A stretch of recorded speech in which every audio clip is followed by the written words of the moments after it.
Welcome to mid day debate. This is Sumitra. తెలంగాణలో అధికారంలోకి వచ్చిన కాంగ్రెస్ పార్టీ ఉత్సాహంగా దూసుకెళ్తోంది. త్వరలోనే పార్లమెంట్ ఎన్నికలు ఉండటంతో ఇప్పటి నుంచి జాగ్రత్త పడాలని కాంగ్రెస్ హైకమాండ్ నుంచి సంకేతాలు వెలువడుతున్నాయి. దీంతో లోక్సభ ఎన్నికల దిశగా పార్టీ తరపున ప్రభుత్వం వైపు నుంచి అడుగులు పడుతున్నాయి. ఈ క్రమంలోనే మొన్నటి ఎన్నికల్లో కాంగ్రెస్ను అధికారంలోకి తీసుకొచ్చిన మహిళలకు పెద్దపీట వేయాలన్న నిర్ణయానికి వచ్చారు. ప్రతి నెల మహిళలకు పెన్షన్ ఇవ్వాలని కాంగ్రెస్ ప్రభుత్వం నిర్ణయించింది. దీంతో మహిళల ఓటు బ్యాంక్ మరోసారి తమ వైపు స్థిరపడుతుందని భావిస్తున్నారు. అటు ఆంధ్రప్రదేశ్ ప్రభుత్వం కూడా దాదాపుగా ఇదే ఆలోచనకు వస్తున్నట్టు తెలుస్తోంది. త్వరలోనే అక్కడ కూడా ఆర్టీసీ బస్సుల్లో ఉచితంగా మహిళల ప్రయాణాన్ని అనుమతిస్తారని తెలుస్తోంది. మరి మహిళలకు వరాల జల్లుతో కలిసి వచ్చే అంశాలేంటి, ఉచిత ప్రయాణాల మీద వినిపిస్తున్న వివిధ రకాల వాదనలేంటి అన్న విషయాల్ని వాళ్ళ మీడియా డిబేట్లో చర్చిద్దాం. మనతో పాటు జూమ్లో యాడ్ అవుతున్నారు కాంగ్రెస్ రాష్ట్ర నాయకులు నగేష్ గారు. గుడ్ ఆఫ్టర్నూన్ అండి. గుడ్ ఆఫ్టర్నూన్ అండి.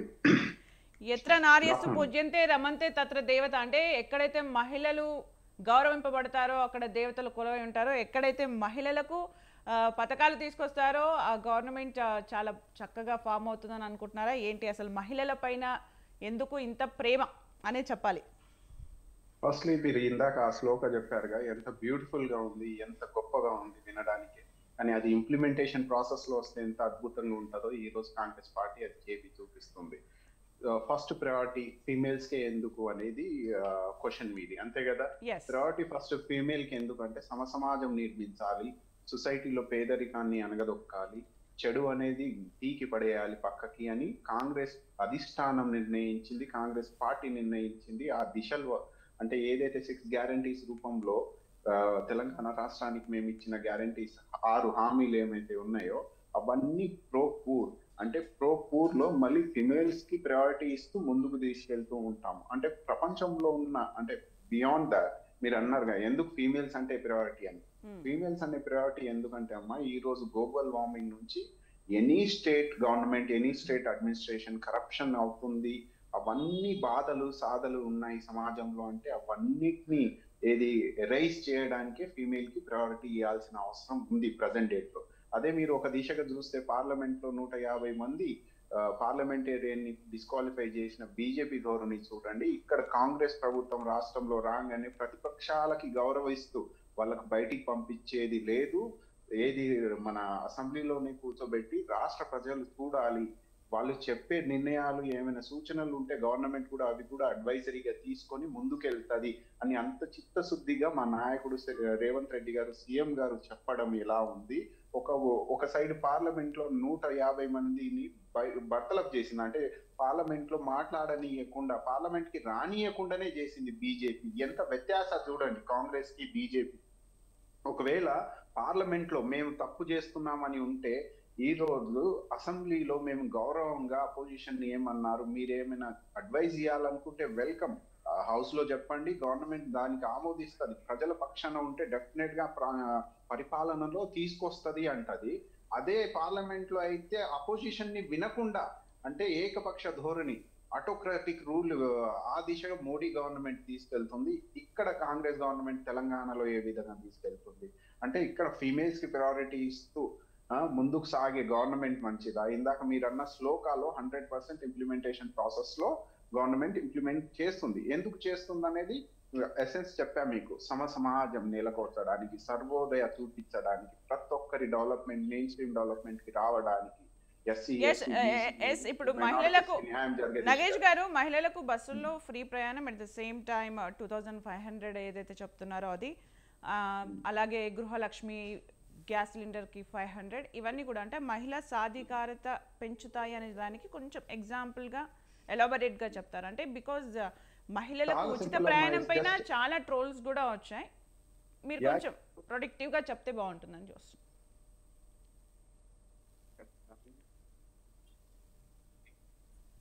నగేష్ గారు ఏమంటారు, కాంగ్రెస్ ఏమంటారు మహిళలకు ఉచితాలు ఇవ్వడానికి రీజన్ ఏంటంటే అమ్మా, ఒక మహిళ వర్కింగ్ క్లాస్ పొద్దున్న నుంచి ఆఫీస్కి వెళ్తే కొన్ని సేవింగ్స్ జరుగుతాయి. ఆ సేవింగ్ వాళ్ళ మిడిల్ క్లాస్ కి ఉపయోగపెడతారు, పిల్లల ఖర్చులకు అంటే స్కూల్ కానివ్వండి, ఎడ్యుకేషన్. అదే దిశగా మీరు వేరే తీసుకుందాం, ఏది గ్యాస్ సిలిండర్ ఆర్థికంగా 500 సబ్సిడీ ఇవ్వడం, అది మిడిల్ క్లాస్ సమాజానికి ఫైనాన్షియల్ ఇన్సెంటివ్ డైరెక్ట్ ఫీమేల్ కి ఇవ్వడం. దానివల్ల ఫ్యామిలీ ఫిజికల్ ప్రుడెన్సీ అంటే ఫ్యామిలీలో ఆర్థికంగా ఒక గట్టి నిర్ణయం తీసుకునే దిశగా ఫీమేల్ కూడా నిలబడుతుంది. ఫ్యామిలీకి ఏదైతే అవసరం ఉంటుందో దానికి ఉపయోగిస్తారు. ఎందుకంటే నిత్యావసర ధరలు పెరిగాయి. ఒకప్పుడు అన్నారుగా వచ్చే దిన వస్తాయని మోడీ కలలు కనిపించాడు కదా, అవన్నీ రాక ఈ రోజు కాంగ్రెస్ పార్టీ వచ్చే దిన ఏందో ఇంప్లిమెంటేషన్ లో చూపిస్తుంది. ఇంకో విషయం మీరు అన్నారు కదా క్రిటిసిజం వస్తుందని. ఇప్పుడు ఒక క్వశ్చన్ అమ్మా, మన సమాజంలో రెస్పెక్టబుల్ అటు భగత్ సింగ్ అనియండి ఇటు సైడ్ గాంధీ కానివ్వండి, గాంధీ క్రిటిసిజం ఉంటది, భగత్ సింగ్ కూడా. నగేష్ గారు ఇక్కడ ఒక క్వశ్చన్ అండి, ఇక్కడ ఒక question. If that is the case మరి ఎందుకు ఓటు బ్యాంక్ కాకపోతే ఇప్పుడు తెలంగాణ రాష్ట్రంలో ప్రయాణించే మహిళలు కేవలం తెలంగాణ రాష్ట్రానికి సంబంధించిన వారికే బస్సెస్ లో ఎందుకు ఫ్రీ? తెలంగాణ రాష్ట్రంలో కాంగ్రెస్ గవర్నమెంట్ ఎన్నుకున్నారు ప్రజలు కాబట్టి 6 గ్యారంటీల రూపంలో మేము ప్రామిస్ చేశాం కాబట్టి ఇక్కడే కాదమ్మా, ఇంకోటి యూపీలో కూడా మీరు లాస్ట్ అసెంబ్లీ ఎలక్షన్స్ లో చూస్తే 50% మహిళలకు టికెట్ కేటాయించింది కాంగ్రెస్ పార్టీ, ప్రియాంక గాంధీ ఇన్ఛార్జ్ ఉన్నప్పుడు. ఇప్పుడు కూడా ఉమెన్ రిజర్వేషన్ బిల్లో బీసీ మహిళలకు ఎంతవరకు రిజర్వేషన్ ఇస్తున్నారు అన్న కాన్సెప్ట్ తీసుకొచ్చింది కాంగ్రెస్ పార్టీ. ఇంకోటి ఉమెన్ రిజర్వేషన్ బిల్ ఫస్ట్ రాజ్యసభలో పాస్ చేసుకుంది 2010 లో కాంగ్రెస్ పార్టీ.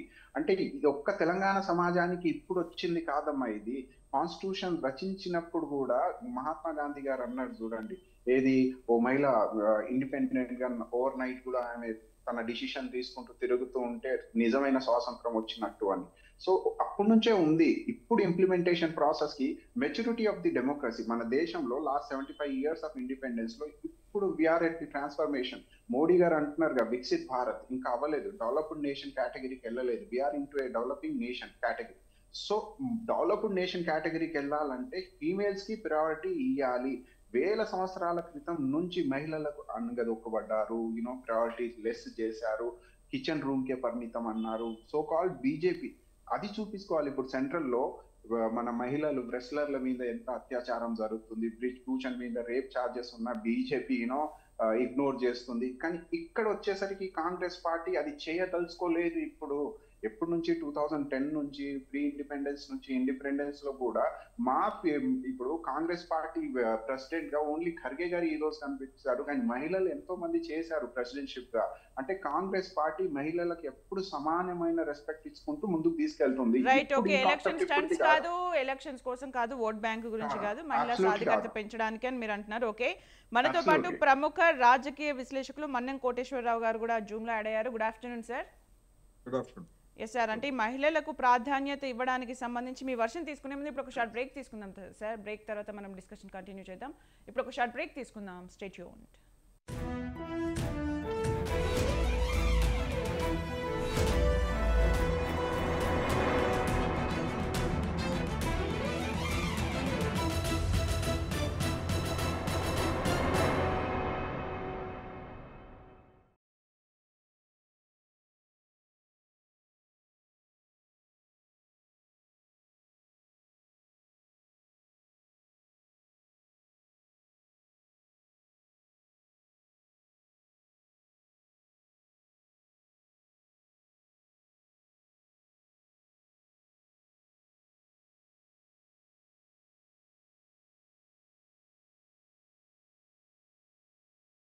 తీసేసేయండి, ప్లెయిన్ పెట్టండి,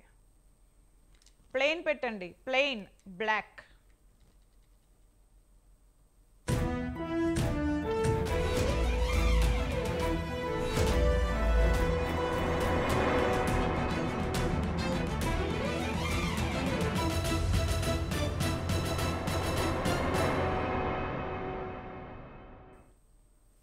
వెల్కమ్ బ్యాక్. కోటేశ్వరరావు గారు, మీరు చెప్పాలంటే మహిళలపైన వరాల జల్లు కురిపిస్తున్న ప్రభుత్వాలు, ఏపీలో కూడా త్వరలోనే ఉచిత ప్రయాణం గురించి కూడా చర్చలు జరుగుతున్నట్టుగా తెలుస్తుంది. అంటే ఈ టోటల్ వర్షన్, ద ఇంప్లిమెంటేషన్ నిజంగా మహిళా సాధికారిత పెంచేలాగే ఈ పథకాలు ఉన్నాయా?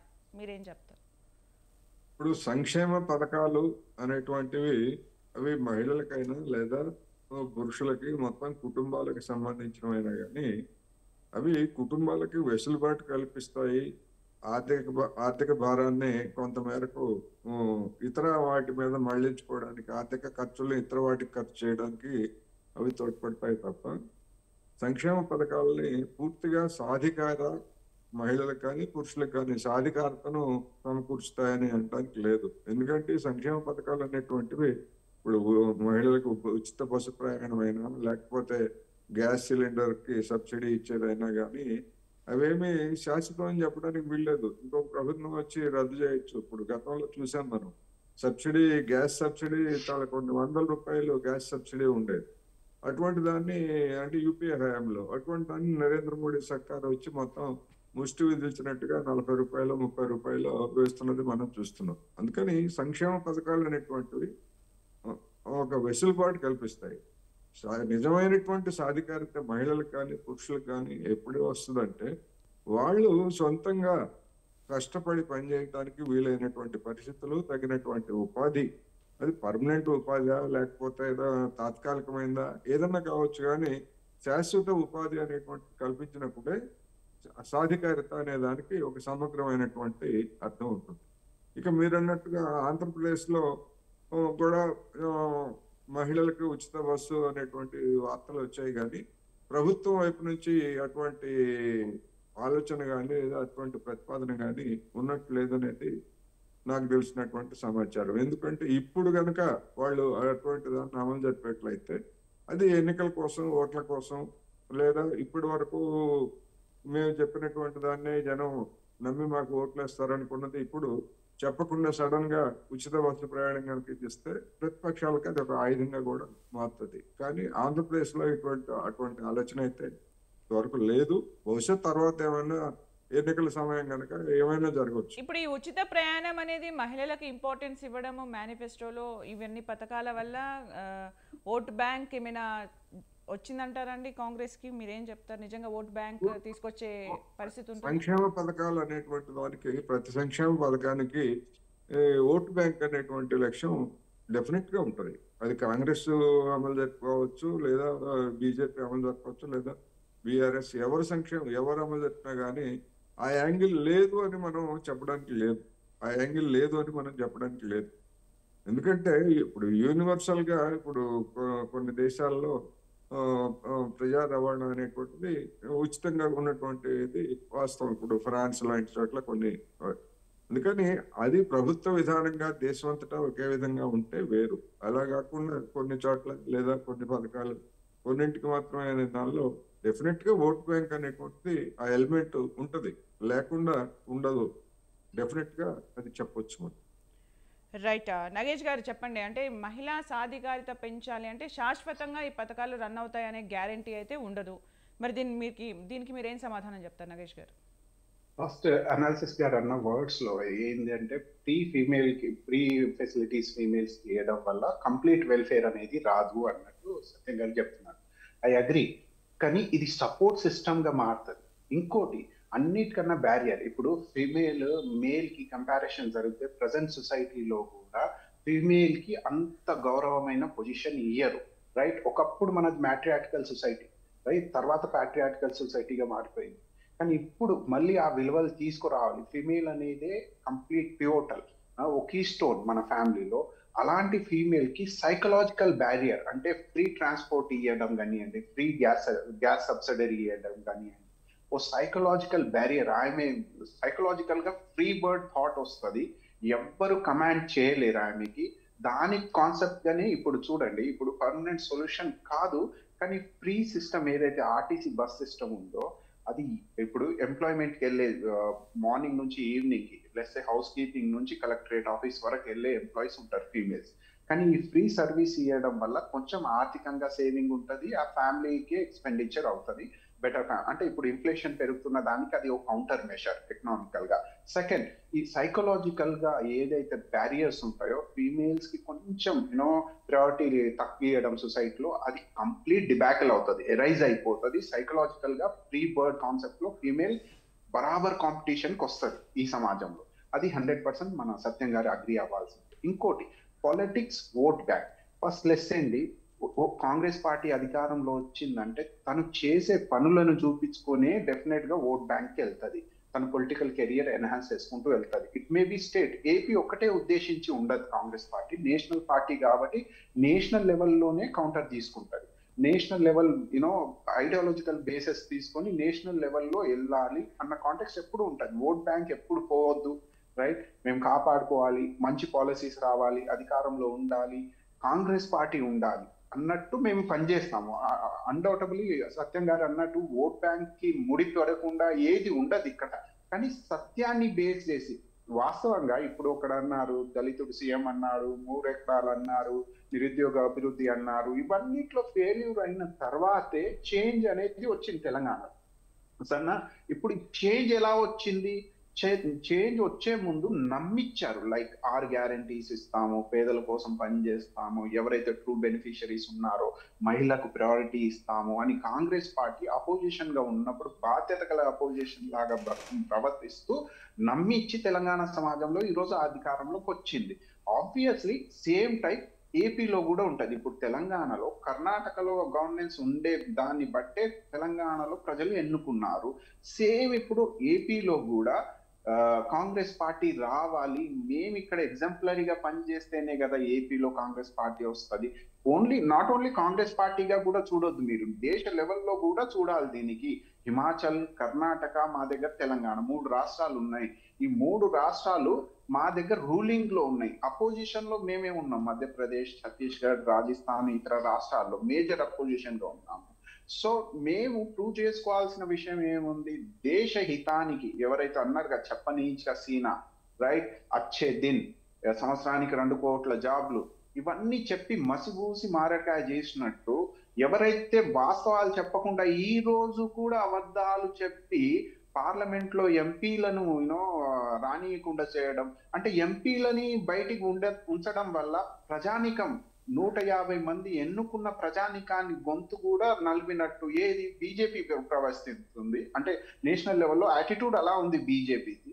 దానికి కౌంటర్ గా సత్యాన్ని, వాస్తవానికి ఉద్దేశించి, సర్వోదయ ప్రిన్సిపల్ ని ఉద్దేశించి కాంగ్రెస్ ఈ రోజు నాట్ ఓన్లీ తెలంగాణ, ఈ 3 రాష్ట్రాల్లో పనిచేస్తుంది. హిమాచల్, కర్ణాటక, తెలంగాణలో పనిచేస్తూ ఎగ్జాంపులరీగా చూపించుకుంటుంది. నేషనల్ లెవెల్లో కూడా కాంగ్రెస్ రాబోతుంది. ఒకవేళ మేము చిత్తశుద్ధిగా, న్యాయంగా మా పోరాటంలో మేము ఫీమేల్స్, మైనారిటీస్, ఎస్సీ, ఎస్టీ అన్ని వర్గాల వారికి తోడికి తీసుకెళ్తూ ఆర్థికంగా బలమైన సమాజం, అంటే బలమైన దేశాన్ని కడుతున్నాము ఈ మోడర్న్ వరల్డ్ లో అంటే డెఫినెట్ గా మాకు ప్రజలు ఇంకోసారి అధికారం ఇస్తారు. ఆ దిశగా పనిచేస్తుంది కాంగ్రెస్ పార్టీ. అంతేగాని ఓట్ బ్యాంక్ ని ఇగ్నోర్ చేస్తూ, ఫ్యూచర్ ని ఇగ్నోర్ చేస్తూ, ఓన్లీ మహిళలకే, ఓన్లీ ఇక్కడే తెలంగాణలోనే ఓట్ బ్యాంక్ రాబోయే పార్లమెంట్ ఎలక్షన్స్ కోసం కాదమ్మా.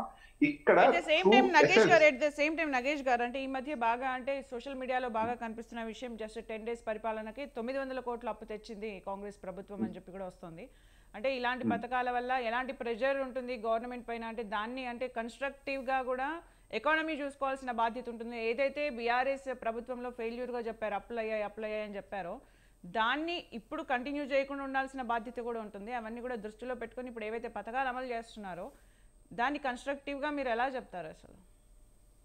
వెరీ సింపుల్ అండి. ఇప్పుడు వచ్చిన అధికారంలో 10 days లో మీరు అన్నట్టు అప్పులు తీసుకొచ్చారంటే ఎనీ గవర్నమెంట్ వితౌట్ అప్పు అయితే ఉండదు. కానీ అప్పుకు లిమిట్ ఉంటుంది. Physical responsibility budget management act లో 3.5% ఉంటుంది. ఇంకోటి, అప్పులు తీసుకురావడం తప్పు కాదు, సంపాదన సృష్టించకుండా అప్పులు తీసుకురావడం తప్పు. ఏ ప్రజానికం ఒప్పుకోదు. కానీ ఇక్కడ సంపాదన సృష్టిస్తారని ఏదో వేగ్ గా చెప్పట్లేదండి. ఇక్కడ క్రెడిబుల్ లీడర్షిప్ ఉంది. అపోజిషన్ గా ఉన్నప్పుడు కేసీఆర్ గారికి ఆల్టర్నేట్ లేదు అన్న రోజుల్లోనే, ఈ రోజుల్లోనే సీఎం గా రేవంత్ రెడ్డి గారు ఒక కొత్త నాయకత్వ రూపంలో వచ్చారు. క్రెడిబుల్ లీడర్షిప్ ప్రూవ్ అయ్యింది. ఇప్పుడు ఇంకో లెవెల్ ఆఫ్ లీడర్షిప్ ప్రూవ్ చేసుకోవాలి ఆయన. ఏంటంటే ఆర్థికంగా తెలంగాణ గట్టిపడాలి.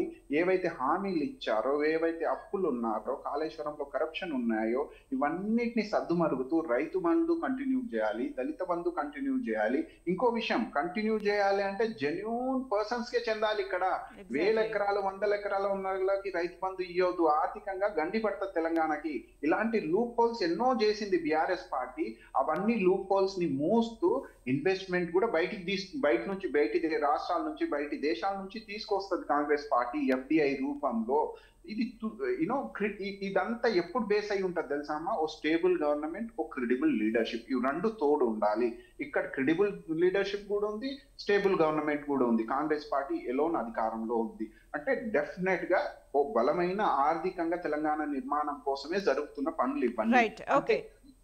ఓకే కోటేశ్వరరావు గారు, మీరు చెప్పండి. అంటే నగేష్ గారు చెప్తుంది ఏంటంటే ఇప్పుడు ఉచిత ప్రయాణాలు ఏవైతే మహిళలకు హెల్ప్ఫుల్గా ఉంటున్న పథకాలు ఏవైనా ఉన్నాయో అవి కంప్లీట్ మహిళా సాధికారిత కాకపోయినా ఫస్ట్ స్టెప్, సెకండ్ స్టెప్గా మనం చూడొచ్చు. ఫ్యూచర్లో ఫుల్ ఫ్లెడ్జ్డ్గా ఇవి అయ్యే ఛాన్సెస్ ఉంటుందని చెప్తున్నారు. మీరు చెప్పండి, అంటే మహిళలకు నిజంగా మహిళా సాధికారిత ఉండాలి అంటే ఎలాంటి వే ఉంటే బాగుంటుంది, ఎలాంటి పథకాలు ఉంటే బాగుంటుంది? మహిళా సాధికారత అంటే ఇప్పుడు ఐరోపా దేశాల్లో కానివ్వండి, అమెరికా లేదా మన పొరుగునే ఉన్నటువంటి చైనాలో కూడా చూసినప్పుడు శ్రామిక శక్తిలో మహిళల వాటా ఎంత అనేటువంటిది ప్రామాణికంగా తీసుకుంటారు, అంతర్జాతీయంగా కూడా చూసుకున్నప్పుడు. ఇప్పుడు చైనాలో దాదాపు 70% వరకు, 60 నుంచి 70% వరకు ఉన్నది. అదేవిధంగా ఐరోపా దేశాల్లో, అమెరికాలో కూడా అదే స్థాయిలో ఉన్నది. కానీ మన దేశానికి వచ్చేసరికి మహిళలకి ఉపాధి రంగంలో ఉన్నటువంటి మహిళలు 26-30% మించి లేరనేటువంటిది లెక్కలు చెప్తున్నాయి. అందువలన గృహానికే పరిమితంగా ఉన్నటువంటి మహిళని ఉత్పాదక రంగంలోకి తీసుకురావాలన్నా లేదా గృహంలో ఆమెకి సాధికారత రావాలన్నా కానీ సొంతంగా సంపాదించేటువంటి అవకాశాలని కల్పించాలి. ఇప్పుడు మనం చూస్తున్నాం, ఉద్యోగాలు చేస్తున్నటువంటి మహిళలకి, అదేవిధంగా ఉద్యోగాలు లేనటువంటి గృహాలకే పరిమితమైనటువంటి మహిళలకి ఉన్నటువంటి తేడా ఏమిటో మనకి స్పష్టంగా కనిపిస్తూ ఉంది. అందువలన ఉపాధి, శాశ్వత ఉపాధి కల్పించడం అనేటువంటిది మహిళల్ని ఉత్పాదక రంగంలోకి వాళ్ళని కూడా వాళ్ళని భాగస్వాములుగా చేయటం అనేటువంటిది అది దేశానికి మొత్తానికి మంచిది, అదేవిధంగా కుటుంబాలకి, మహిళలకు కూడా మంచిది. ఆ విధమైనటువంటి శాశ్వత ఉపాధిని కల్పించేందుకు అవసరమైన చర్యలు ఏమిటనేటువంటిది చూడాలి. నేను అందుకే ముందే చెప్పాను, సంక్షేమ పథకాలని ఉపశమనం కల్పిస్తాయి, కొంతమేరకు ఆర్థికంగా వెసులుబాటుని ఇస్తాయి అని తప్ప పూర్తి సాధికారతను ఇవ్వవు. ఎందుకంటే సాధికారత అంటే ఉపాధి కల్పించడం అనేటువంటిది నిజమైనటువంటి సాధికారత. అప్పుడే కుటుంబ భాగస్వామ్యంలో కూడా ఆమె యొక్క మాటకి విలువ ఉంటుంది, సరైనటువంటి నిర్ణయం తీసుకోవడానికి కూడా అవసరమైనటువంటి స్ట్రగుల్ని చేయడానికి కూడా అవకాశం ఉంది. నాదో క్వశ్చన్ సత్యం గారికి. కోటేశ్వరరావు గారికి. సార్ మీరు అన్నట్టు I agree, employment generation motto ఉండాలి ఏ గవర్నమెంట్ కైనా, అది కాంగ్రెస్ గవర్నమెంట్ చేస్తుంది. కానీ I have a question that ఇప్పుడు ఫీమేల్స్ కి ఫ్రీ బస్ సర్వీస్ ఇస్తే సైకలాజికల్ గా బ్యారియర్ తొలగిస్తున్నామా కాదా మనం? ఇంకోటి, ఫీమేల్ కి లిబరల్ ఎకనామికల్ లిబరటీ ఇస్తున్నామా లేదా? డిసిషన్ మేకింగ్ ప్రాసెస్ లో వస్తున్నారా లేదా ఇంట్లో? అంటే ఇప్పుడు ఉచిత బస్సు ప్రయాణం అనేటువంటిది డెసిషన్ మేకింగ్ లో ఏమొస్తుంది? ఇప్పుడు ఏదైనా ఒక మహిళ ఎక్కడికైనా వెళ్ళాలనుకుంటే మామూలుగా అయితే మన దగ్గర డబ్బులు లేవు, ప్రయాణం మానుకోమని చెప్పేసి సహజంగా చెప్తారు. ఇప్పుడు అటువంటి అవకాశం లేకుండా ఎక్కడికైనా వెళ్ళి రావడానికి పురుషుడు అయినా వెళ్ళకపోయినా మహిళ వెళ్ళి రావడానికి అవకాశం కలుగుతుంది. అది అవకాశాన్ని ఫెసిలిటేట్ చేయటం తప్ప సాధికారత అనే దానికి కంప్లీట్ నిర్వచనం కాదు అనేటువంటిది నేను చెప్పదలుచుకున్నాను. అంటే ఇప్పుడు సైకలాజికల్ బ్యారియర్ ఉంటుంది కదా, సైకలాజికల్ బ్యారియర్ సాధికారత అనేటువంటిది నా ఇష్టం, నేను ఎట్లాగైనా తిరుగుతాను, ఇంటి సంసారాన్ని వదిలిపెట్టి లేదా భార్య బిడ్డలను వదిలిపెట్టేసి నా ఇష్టం వచ్చినట్టు నేను తిరుగుతాను అనేటువంటి ఆలోచన మహిళలకు కలగదు కదా దీనివల్ల. అంటే నేనేమన్నా సైకలాజికల్ బ్యారియర్ అంటే అవసరానికి వెళ్ళటం వేరు, అవసరానికి ఉపయోగించుకోవడం వేరు. అలాగని నాకు వచ్చింది అవకాశం వచ్చింది, నా ఇష్టం వచ్చినట్టు నేను రోజంతా బస్సుల్లో తిరుగుతాను ఫ్రీగా అంటే అది కాదు కదా, అది కరెక్ట్ కూడా కాదు కదా. అసలు ఎట్లా ఏ మహిళ తిరగదు అలాగా సైకలాజికల్ బ్యారియర్ పేర్కొట్టి సరదాగా ఒకసారి వెళ్ళి రావచ్చు. మనతో పాటు సామాజికవేత్త దేవభక్తుని కృష్ణకుమారి గారు కూడా యాడ్ అయ్యారు జూమ్ లో. Good afternoon ma'am.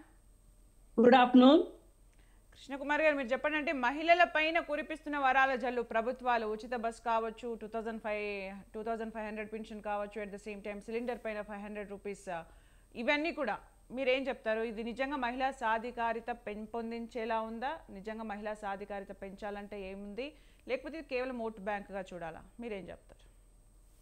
అంటే ఇప్పుడు ఓట్ బ్యాంక్ కానివి ఏమున్నాయో మీరు నాకు ఒకసారి చెప్పండి. అన్ని ఓట్ బ్యాంకే. కాకపోతే ఇక్కడ మనం చూడాల్సింది ఏంటంటే ఇప్పుడు అసలు ఎందుకు ఇంత ఇంత ఇవన్నీ అమలవుతాయా లేదా, సరిగా అమలవుతాయా లేదా, ఆడవాళ్ళు సరిగా ఉపయోగించుకుంటారా లేదా, ఇన్ని ప్రశ్నలు ఎందుకు వస్తున్నాయో నాకు అర్థం కావట్లేదండి. ఇప్పుడు సమాజంలో చాలా సంక్షేమ కార్యక్రమాలు ఉన్నాయి.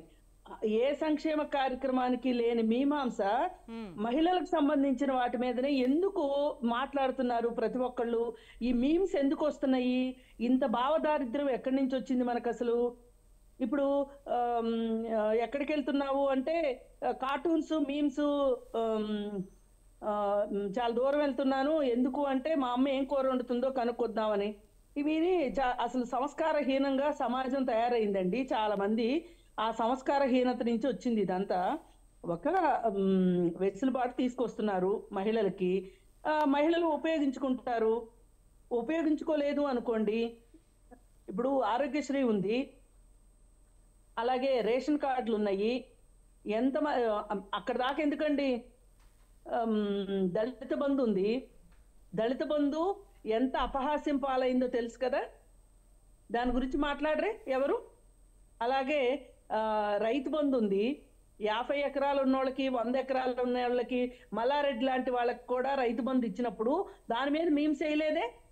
ఏ లేడీస్ అంటే అంత చౌకగాను చులకనగా ఉన్నారా? ఈ భావమే పోవాలి. ఈ మహిళలకి ఈ సౌకర్యము అనేది కాకపోతే ఎవరైనా సరే స్వచ్ఛందంగా మహిళలు వాళ్ళ దగ్గర ఫైనాన్షియల్ కెపాసిటీ ఉంది అనుకున్న వాళ్ళు టికెట్ కొనుక్కోండి. ఎవరు మేము టికెట్ కొనుక్కుంటాము అని స్వచ్ఛందంగా ఏ మహిళలన్నా వస్తే ఎవరు కాదనరు. కానీ ఇలాంటివన్నీ మహిళలకే ఎందుకు చెప్తారు అనేది నా ప్రశ్న. ఓకే, అందుకని పెన్షన్ కావచ్చు, సిటీ బస్ సౌకర్యం కావచ్చు, వాళ్ళు ఇద్దాం అనుకుంటున్నారు.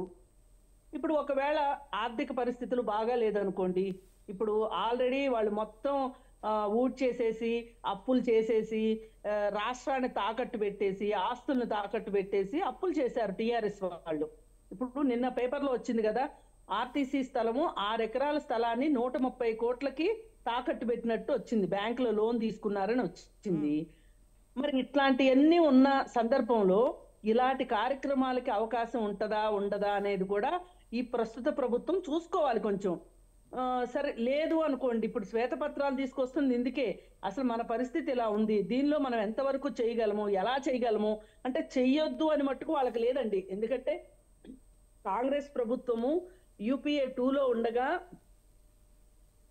సెంట్రల్ గవర్నమెంట్ లో ఎన్ని పథకాలు తీసుకొచ్చిందో చూస్తున్నాం మనం. వాటిని చాలా చిత్తశుద్ధితో పనిక ఆహార పథకం ఉంది, అది ప్రపంచంలో చాలా మంది ఈ పనిక ఆహార పథకం గురించి చాలా గొప్పగా చెప్తున్నారు.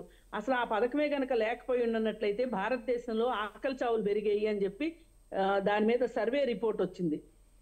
అందుకోసం ఏంటి అంటే కాంగ్రెస్ ఏదన్నా చేసింది అంటే చాలా గొప్ప పార్టీ, నిజాయితీ గల పార్టీ అని నేను చెప్పాలని నా ఉద్దేశం కాదు. అంటే కొంచెం సెసబిషన్లు తక్కువ ఉంటాయని నేను నమ్ముతున్నాను కాంగ్రెస్ పార్టీ గురించి. ఎందుకంటే అన్ని పార్టీల్ని మనం చూసాం కాబట్టి దాని ప్రకారం మనం చెప్పగలుగుతాము. రేపొద్దున ఒకవేళ అంతగా ఇబ్బందులు వస్తే గనక అప్పుడు ఆలోచిద్దాం. ఎక్కడో దాకా, ఎందుకంటే నేను మీకు ఇంకో మాట చెప్తా, ఈ హైటెక్ సిటీ ఏరియాలో షీ షటిల్స్ అని చెప్పి సాఫ్ట్వేర్ ఎంప్లాయీస్ కోసం బస్సులు వేశారు. ఒక్కొక్క సాఫ్ట్వేర్ ఎంప్లాయీకి ఎంత ఉంటుందండి జీతం? మహిళా ఎంప్లాయీస్ వాళ్ళకి ఫ్రీ అనమాట అది. అప్పుడు ఎవరు మాట్లాడలేదు. అసలు నిజంగా వాళ్ళకి అవసరమా? సాఫ్ట్వేర్ ఎంప్లాయీస్ కి వాళ్ళు అవసరమైతే క్యాబుల్లో వెళ్ళగలరు, వాళ్ళు 2 వీలర్స్ కొనుక్కోగలరు. మినిమం 20,000 నుంచి వాళ్ళ జీతం లక్షల్లో ఉంటది. ఎస్, అయితే మహిళలకు ఇలాంటివి ఇవ్వడం యాక్సెప్టబుల్, మంచిదే అని చెప్పి మీరు అంటున్నారు. ఓవరాల్ గా చూస్తే ఓకే అని అడుగుతున్నాను, ఇస్తే తప్పేంటి అని అడుగుతున్నాను. ప్రతిదాన్ని రాజకీయం ఎందుకు చేస్తున్నారు అని అడుగుతున్నాను. రైట్, నగేష్ గారు మీరు చెప్పండి. అంటే ఇప్పుడు ఏవైతే మళ్ళీ పథకాలు నెక్స్ట్ స్టెప్ ఏవైతే ఉన్నాయో వాటన్నింటికి రేషన్ కార్డ్స్ తో ముడిపెట్టడం పైన కూడా విమర్శలు వస్తున్నాయి. మీరేం చెప్తారు? అంటే రేషన్ కార్డ్స్ తో ముడిపెట్టడాన్ని మీరు ఎలా చూస్తారు అసలు? అంటే రేషన్ కార్డ్స్ మళ్ళీ కొత్తగా ఇష్యూ చేసిన తర్వాత ఇవి ఉంటాయా, లేకపోతే ఆల్రెడీ ఉన్న రేషన్ కార్డ్స్ పైన ఉంటుందా? మొత్తం ఈ ప్రాసెస్ అవ్వడానికి 100 days ఏదైతే పీరియడ్ పెట్టారో అది సరిపోతుందా? ఫస్ట్లీ రేషన్ కార్డ్ రేషియో మన తెలంగాణలో 75 నుంచి 85 lakhs మెంబర్స్ ఉంటారమ్మా. ఫ్యామిలీస్ ఉంటాయి రేషన్ కార్డ్ ని బేస్ చేసుకొని. రేషన్ కార్డ్ ని బేస్ చేసుకొని ఉన్నారంటే అత్యోదయ యోజన కానివ్వండి, అంటే poorest of the poor family society నుంచి వచ్చిన వాళ్ళు. సో వాళ్ళకి రైతు బంధు కానీ దళిత బంధు కానీ లింక్ చేయడం వల్ల ఏంటంటే జెన్యూన్ గా వాళ్ళకి డిజర్వింగ్ క్యాండిడేట్స్ ఈ రాష్ట్ర సంపాదన కానీ ఈ దేశ సంపాదన కానీ వాళ్ళకి వెళ్ళాల్సిన అవసరం ఉంది. అప్పుడే వాళ్ళు మెయిన్ స్ట్రీమ్ డెవలప్మెంట్ కి వస్తారు. సో ఇప్పుడు ఈ పెన్షన్ కార్డ్ కి మిగతా వెల్ఫేర్ పాలసీస్ కి లింక్ చేయడం ఏదైతే ఉందో ఇది గొప్ప థాట్. ఎందుకంటే అత్యంత డేటా ఇప్పుడు ఏవైతే రేషన్ కార్డ్స్ ఉన్నాయో ఆ డేటానే తీసుకొని ఈ పథకాలన్నీ చేస్తారు. ఎందుకంటే రేషన్ కార్డ్స్ గురించి గత ప్రభుత్వంలో కూడా చాలా మంది అంటే ప్రతిపక్షాలు విపక్షాల నుంచి కొంతమంది నుంచి విమర్శలు వచ్చాయి. రేషన్ కార్డ్స్ డిస్ట్రిబ్యూషన్ లోనే అంటే చాలా మందికి అర్హులకు రాలేదు అని ఏదైతే ఉందో అంటే దాన్ని కవర్ చేస్తుందా కాంగ్రెస్, లేకపోతే ఆల్రెడీ ఉన్న డేటానే ఫాలో అవుతుందా అనేది క్వశ్చన్. కొత్త ప్రభుత్వంగా అమ్మ కొత్తగా చేస్తుంది, అందరినీ కలుపుకోబోతుంది. పాత ప్రభుత్వం ఏవైతే చేసిందో లోపాలు అవన్నిటి సద్దుమరుపుతుంది. రైట్, అది ఆర్థికమైన బలంగా ఉన్న ఎక్సెస్ ఉన్న తెలంగాణని ఈ రోజు అప్పుల తెలంగాణకు మార్చిగా మళ్ళీ నెంబర్ 1 కి తీసుకొస్తుంది.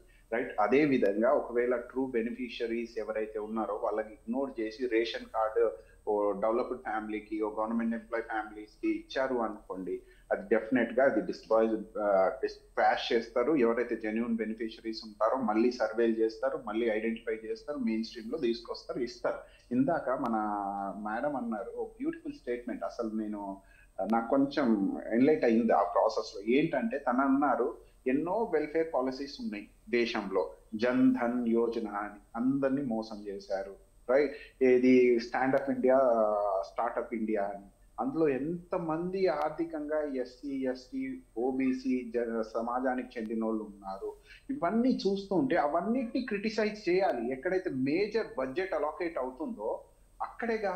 రైట్, ఇప్పుడు ఆర్టీసీ బడ్జెట్ ఉండాలి 200 crore కానీ 300 crore కానీ, those are peanuts. But when you compare to software employee who is enjoying software industry ఏరియాలో మాదాపూర్ హైటెక్ సిటీ ఏరియాలో షటిల్ క్యాబ్ ని యూజ్ చేసుకొని ఫ్రీ షటిల్ క్యాబ్స్ ని యూజ్ చేసుకొని ఎంజాయ్ చేస్తున్నారు.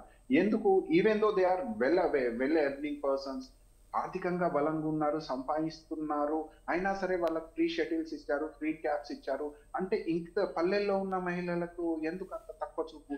ఈరోజు సమానంగా చేశారు కదా, అందరికీ ఫ్రీ చేశారుగా, మీరు అప్రిషియేట్ చేయాల్సిన అవసరం ఉంది కదా. ఇంకోటి క్రిటిసిజం చేయాలంటే ఫ్రీ బస్ సర్వీస్ మీదనేనా? రైట్, ఇప్పుడు ఈ బీజేపీ ఒక కొత్త కాన్సెప్ట్ తో వచ్చిందమ్మా, రావిడీ అంటారు. నార్త్ ఇండియాలో ఫ్రీగా ఏమి ఇచ్చినా లేజినెస్ సొసైటీలో వస్తుందని. కానీ మీరు ఒకటి గ్రహించాలి, ఫ్రీగా వచ్చిన దాంట్లో లేజినెస్ వస్తుందో లేదో సెకండ్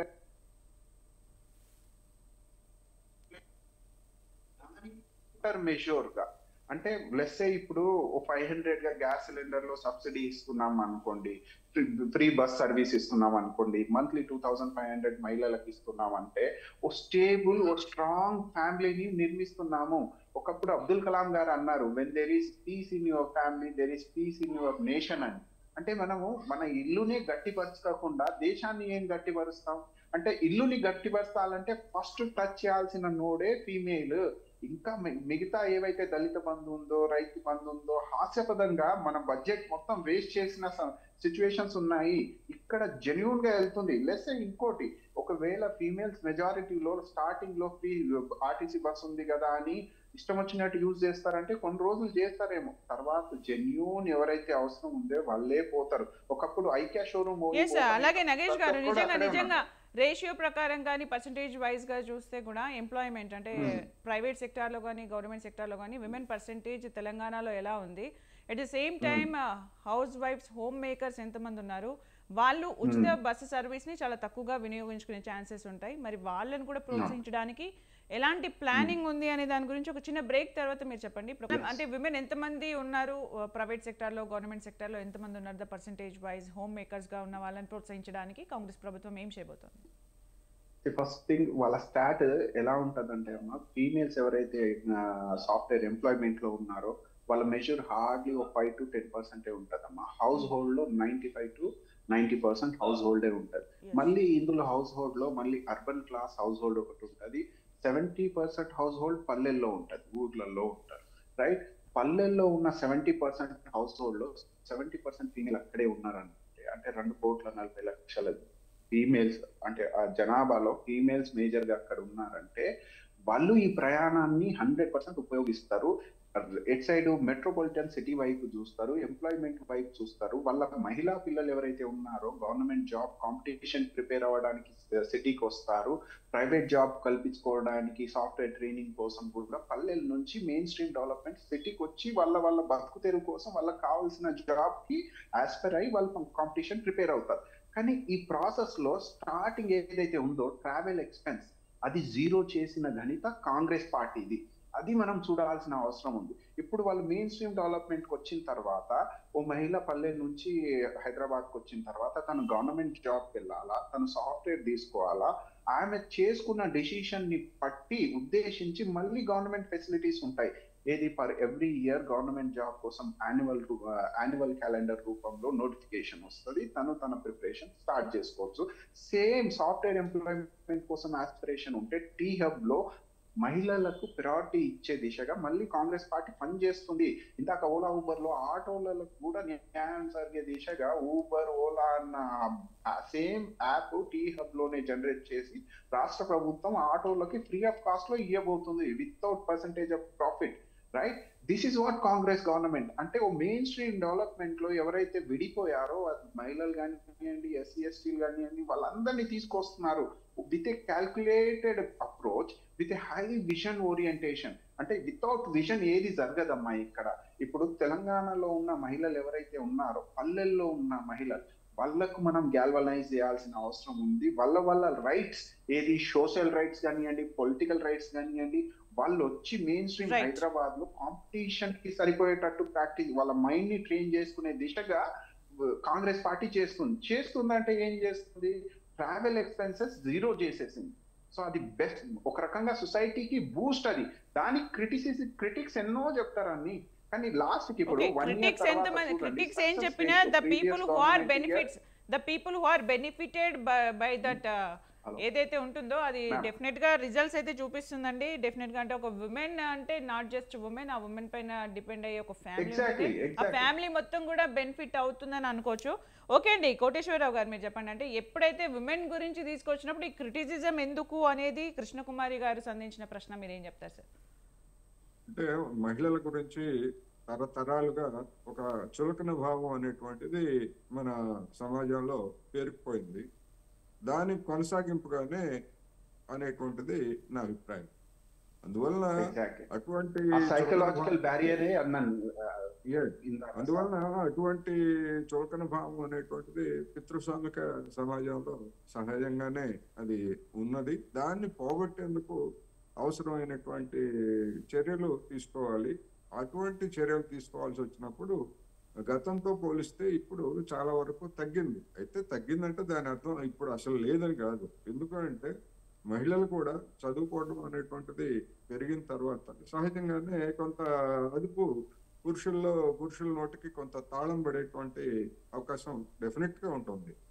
ఆ విధమైనటువంటిది ఒక సామాజికంగా వచ్చినటువంటి కొన్ని వేల సంవత్సరాలుగా వచ్చినటువంటి భావజాలాన్ని, ఈ భావజాలం మీద కూడా పోరు జరపాల్సినటువంటి అవసరం ఉంది.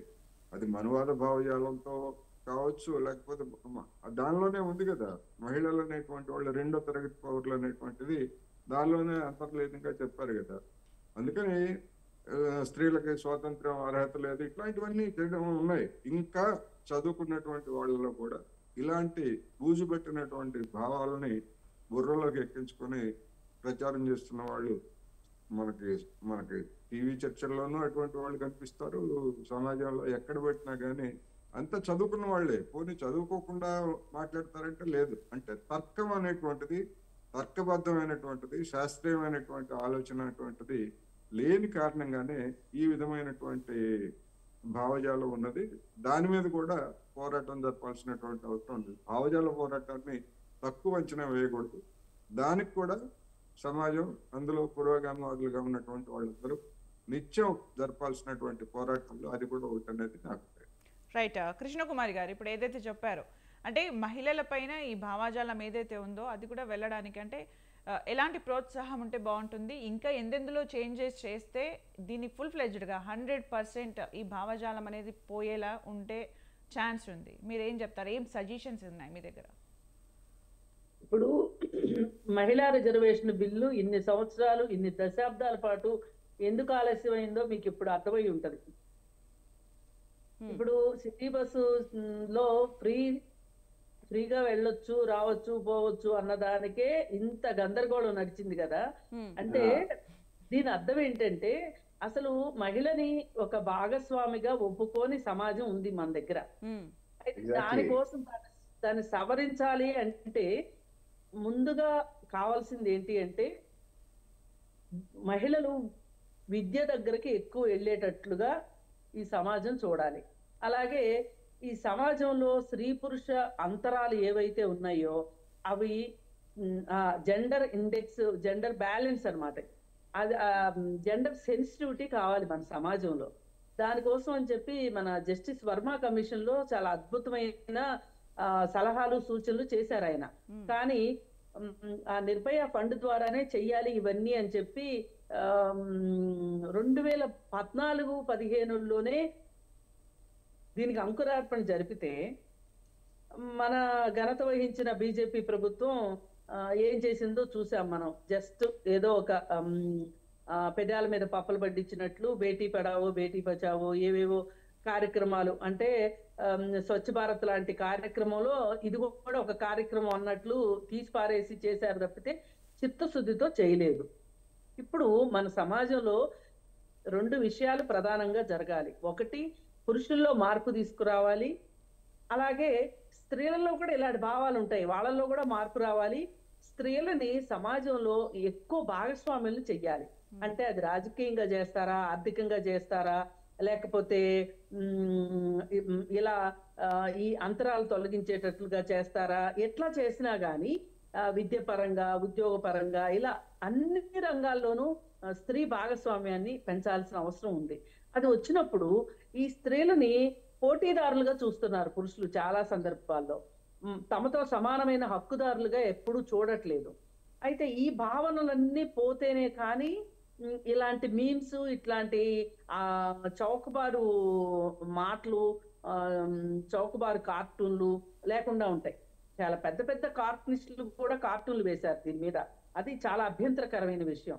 అందుకని ఏంటంటే ఇట్లాంటి అన్ని పోవాలి అంటే మహిళ భాగస్వామ్యాన్ని సమాజంలో ఖచ్చితంగా పెంచాల్సిన అవసరం ఉంది. లేనంతసేపు ఇలాగే ఉంటది. నా చిన్నప్పటి నుంచి చూస్తున్నా, స్త్రీకి విద్య అవసరమా? జవహర్లాల్ నెహ్రూ గారు ఎప్పుడు చెప్పారు, ఏ ఇంట్లో అయినా ఒక స్త్రీ చదువుకుంటే ఇల్లందరికీ చదువు వచ్చినట్టు, అదే ఒక పురుషుడికి చదువు వస్తే ఒక పురుషుడికే చదువు వచ్చినట్టు అని చెప్పారు.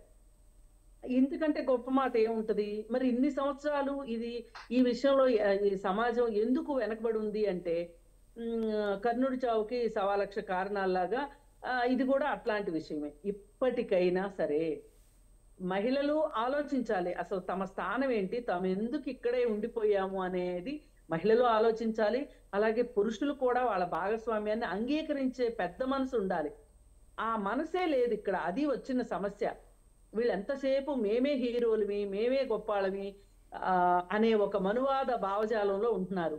వీటన్నిటికీ కటీఫ్ చెప్పాలి అంటే మనం సమాజంలో చాలా మార్పులు రావాలి, ఇంట్లో నుంచే స్టార్ట్ కావాలి. అలాగే ప్రభుత్వం కూడా ఈ ఇంట్లో మనుషులకి ఒక అవగాహన ఇచ్చేలాగా కార్యక్రమాలు తీసుకోవాలి. ఇప్పుడు నిర్భయ ఫండ్ ఉంది. నిర్భయ ఫండ్ ఎందుకు కోసం పెట్టారో దానికోసం వాడినట్లుగా ఒక్క రాష్ట్రంలోనైనా ఒక్క నివేదిక తెప్పించుకుందా కేంద్ర ప్రభుత్వం? వాళ్ళు చెప్తున్న గుజరాత్ మోడల్లోనే గుజరాత్లో కూడా వాడలేదు. గుజరాత్లో మహిళల పరిస్థితి ఎంత దారుణంగా ఉందో, బాలికల పరిస్థితి ఎంత దారుణంగా ఉందో, ఎంత పోషకాహార లేమితో ఉన్నారో, అలాగే నవజాత శిశువుల మరణాలు ఎలా ఉన్నాయో అన్ని ప్రపంచానికి రానివ్వట్లేదు ఆ లెక్కల్ని. కానీ మరి ఈ నిర్భయ ఫండ్ వాడేటట్లుగా మనం అందరము ప్రభుత్వాల మీద ఒత్తిడి తీసుకుని రావాలి. అలాగే ఇప్పుడు గత ప్రభుత్వం ఉంది, ఇక్కడ టిఆర్ఎస్ ప్రభుత్వం. ఏ రోజైనా సరే పత్రికలు కావచ్చు, ప్రసార సాధనాలు కావచ్చు, మాధ్యమాలు ఏవైనా కానీ ఇవాళ కాంగ్రెస్ ని క్వశ్చన్ చేసినట్టు క్వశ్చన్ చేశారా? ఏ రోజైనా క్వశ్చన్ చేయడానికి సిద్ధపడ్డారా అసలు? మరి అసలు ఎవరి పాత్ర వాళ్ళు వహించకుండా సమాజం ముందుకు వెళ్ళలేదు అని మాట్లాడితే ఎలా కుదురుతుంది? రైట్. ఓకే, ఇవాళ మోడీని పట్టుకోవాలి, గొంతు పట్టుకోవాలి మోడీని. ఏంటి అసలు ఈ నిర్భయ ఫండ్ ఏమైంది? దేనికి మార్చారు ఆ నిర్భయ ఫండ్ ని? ట్రాన్స్పరెన్సీ అకౌంటబిలిటీ అనేది మిస్ అవుతుందని మీరు చెప్తున్నారు కృష్ణకుమారి గారు.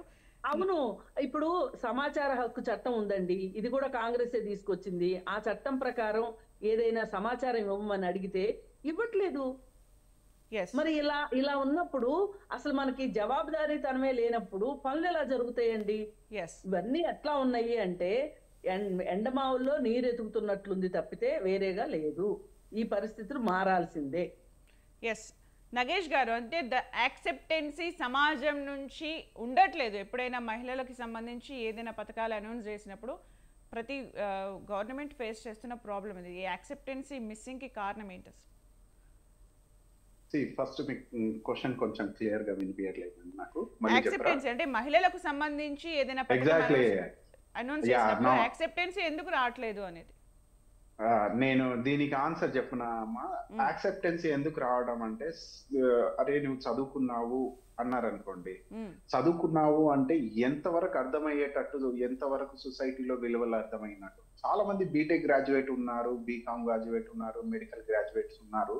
కానీ ఎప్పుడైతే ఇందాక మేడం అన్నారు చూడండి, ఫీమేల్ కోసం ఓ పాలసీ వచ్చిందంటే క్రిటిసిజం కి పెద్ద ఎత్తున క్రిటిసిజం చేస్తున్నారు, కార్టూన్ కూడా వస్తుంది. కానీ మీకు ఈడ గ్రహించాల్సింది ఒక విషయం ఉందండి. ఈ క్రిటిసిజం కార్టూన్ వేస్తున్న వాళ్ళు మెట్రోపాలిటిజం లో చాలా చదువుకున్న వాళ్ళే. పల్లెల్లో ఉన్న జనాభా కాదు, జనత కాదు. పల్లెల్లో దీనికి హారతి పట్టి స్వాగతిస్తున్నారు. అంటే మనం నిజంగా నైతికంగా ప్రాపర్ ఎడ్యుకేషన్ లో ఉన్నామా? ఇంకోటి జెండర్ సెన్సిటివిటీ అన్న గొప్ప కాన్సెప్ట్ మేడం చెప్పింది. ఎంతవరకు సెన్సిటైజ్ అయ్యాం మనం? మన ఎడ్యుకేషన్ ఎంతవరకు వ్యాలిడ్ గా జరిగింది? లెట్సే ఇప్పుడు అపోజిషన్ పార్టీ కానివ్వండి, మిగతా వాళ్ళు కానివ్వండి, అపోజిషన్ డ్యూటీ క్రిటిసిజం చేయడం, కానీ నేమ్స్ రావడం, సోషల్ మీడియాలో ఎవరో కామెంట్ ఇవ్వడం, కామెంట్ ఇచ్చిన వాళ్ళు కూడా గ్రాడ్యుయేట్ అయ్యి ఏదైతే గవర్నమెంట్ ని క్వశ్చన్ చేసే లెవెల్లో మహిళలను కించపరచడం లాగానే అయిపోతుంది అది. ఎగ్జాక్ట్లీ. అంటే మనం కరెక్ట్ సరైన తెలంగాణని నిర్మించుకున్నామా, లేక సరైన నాట్ ఓన్లీ తెలంగాణ కరెక్ట్ సమాజాన్ని నిర్మిస్తున్నామా? దేశం మొత్తంలో మనం చాలా గొప్పగా అనుకుంటాం మన కల్చరల్ వాల్యూస్ లో భారత్ మాత అంటాం, కానీ భారత్ బాబా అనము, నాన్న అనము, భారత్ మాతనే అంటాం. ఎందుకు అంటాం అంటే, ఇందాక మేడం అన్నారు, ఒకప్పుడు జవహర్లాల్ నెహ్రూ గారు అన్నారు, గాంధీ గారు అన్నారు, if you want to bring the change, be the change. First మీరు చేంజ్ అవ్వాలి. ఆ చేంజ్ అవ్వాలి అనేది మహిళతో చేంజ్ స్టార్ట్ అవుతే, ఈ రోజు గ్లోబల్ వార్మింగ్ నుంచి, I'm telling you on record, global warming నుంచి మున్సిపల్ కార్పొరేషన్ లో బర్త్ సర్టిఫికేట్, డెత్ సర్టిఫికేట్ గల్లతయ్యని చూడండి, ఈ ప్రాబ్లం కూడా ఉండదు. అంటే ప్రెసిడెంట్ ఆఫ్ ఇండియా నుంచి కౌన్సిలర్ వరకు కూడా మహిళలు రావాలి, ఏకధాటిగా రావాలి. అప్పుడే సమాజం కానీ, సమాజంలో నిర్మూలన, అటు పేదరికం కానివ్వండి, ఎన్ని బాధలున్నా పోతాయి. అంత మంచి పనులు జరుగుతాయి ఫ్యూచర్ లో.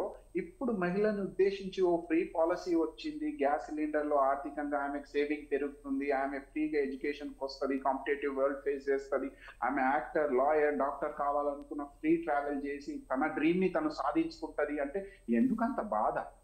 మగ పురుషులకి ఎందుకంత బాధ? అంటే మీరు సరిగ్గా చదువుకోలేదా? లేక మీరు లెట్స్ సే బీఆర్ఎస్ పార్టీ అది opposition, BJP party opposition, criticism చేయనియండి, అధికార పార్టీ దానికి కౌంటర్ ఇస్తుంది. సమాజంలో పిల్లలు. ఓకే నగేష్ గారు, ఓకే అండి నగేష్ గారు, కోటేశ్వరరావు గారు 1 minute ఉంది, మీరు ఒకసారి కన్క్లూడ్ చేసారా అండి? ఇప్పుడు సమాజంలో మహిళల సంక్షేమ పథకాలు అంటే చులకన భావం అనేటువంటిది దాన్ని పూర్తిగా ఖండించాలి. మహిళలకు కాదు, అది మొత్తం కుటుంబానికి ఇచ్చేటువంటి సంక్షేమ పథకంలో భాగమే తప్ప మరొకటి కాదు. అందువల్ల మహిళలంటే చిన్న చూపు చూడటం అనేటువంటిది మనం చూస్తున్నాం. మన వరంగల్ యూనివర్సిటీలో ర్యాగింగ్ చేసేటువంటి అమ్మాయిల్ని మీద చర్య తీసుకున్నారు. అందుకని సమాజంలో కొన్ని విపరీత ధోరణులు ఉన్నమాట వాస్తవం. ర్యాగింగ్ మొత్తంగానే బలవుతున్నది మహిళలు, కానీ కొన్ని సందర్భాల్లో ఏ విధంగా పరిణమించిందో ఆ మహిళలే మళ్ళీ ఆ అమ్మాయిలే ఇంకో అమ్మాయిలను కూడా ర్యాగింగ్ చేయడం అనేటువంటిది చాలా దారుణమైనటువంటి విషయం. ఇటువంటివన్నీ వాటన్నిటిని కూడా మెల్లమెల్లగా పోగొట్టుకుంటూ ఒక సమానత్వం, జెండర్ ఈక్వాలిటీ అనేటువంటి దాన్ని సాధించాల్సినటువంటి అవసరం ఉన్నది. అది పరస్పర గౌరవం ఉంటేనే అది సాధ్యం అవుతుంది. రైట్. లేనప్పుడు పురుషాధిక్య భావజాలం ఉంటే అది రాదు అనేది ఈ సందర్భంగా మనం చెప్పుకోవాలి. ఓకే, థ్యాంక్ యూ అండి కోటేశ్వరరావు గారు, కృష్ణకుమారి గారు, నగేష్ గారు, మీ టైంని కేటాయించి డిబేట్లో పార్టిసిపేట్ చేసినందుకు. ఇది వాళ్ళ media debate. News updates coming up. Stay tuned.